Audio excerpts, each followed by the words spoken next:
مرد جب نماز پڑھتے ہیں تو اس سے پہلے اقامت کہی جاتی ہے، جسے بعض لوگ تکبیر بھی بولتے ہیں۔ تو یہ اقامت اذان کی بنسبت زیادہ تاکیدی سنت ہے، اس کا بھی جواب دینا چاہیے۔ جس طرح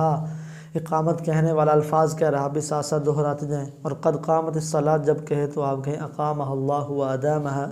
ما دامت السماوات والارض۔ اچھا، اب اقامت کہنے والا کھڑا کہاں ہوگا، یہ بہت سارے لوگ سوال کرتے ہیں۔ تو عین امام کے پیچھے کھڑا ہو، جس نے تکبیر کہنی ہے، اقامت کہنی ہے، وہ عین بالکل امام کے پیچھے کھڑا ہوگا۔ اور اگر وہاں اس کو جگہ نہیں مل رہی تو وہ پھر امام کے دائیں جانب کھڑا ہو،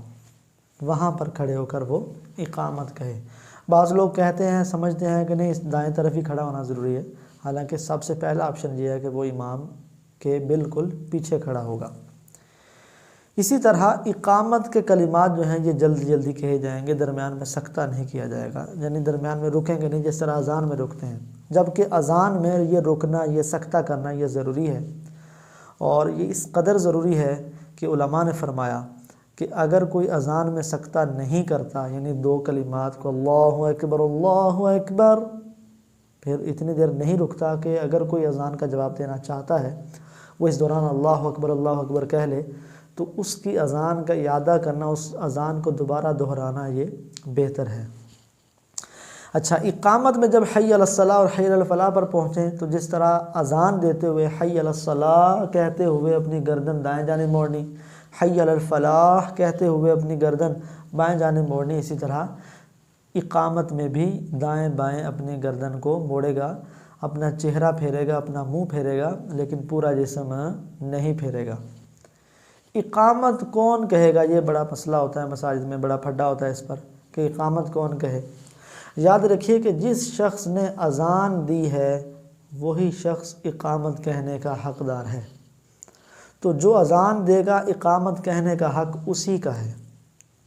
اور اگر اس کی اجازت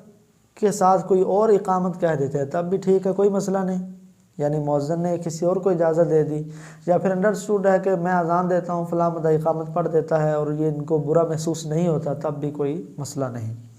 لیکن اذان ایک بندے نے کہی اور اقامت کوئی ایسا آدمی کہہ رہا ہے کہ اقامت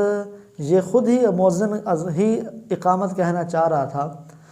تو اب اس صورت میں اس کا اقامت کہنا جس نے اذان نہیں دی یہ مکروہ عمل ہے، ناپسندیدہ عمل ہے۔ لہٰذا اقامت کا وہی حقدار ہے جو اذان دے، یا پھر اس کی اجازت سے کوئی اور بھی اقامت کہہ سکتا ہے۔ اقامت کے وقت کوئی شخص اگر آیا ہے تو وہ بیٹھ جائے، اور جب اقامت کہنے والا، تکبیر کہنے والا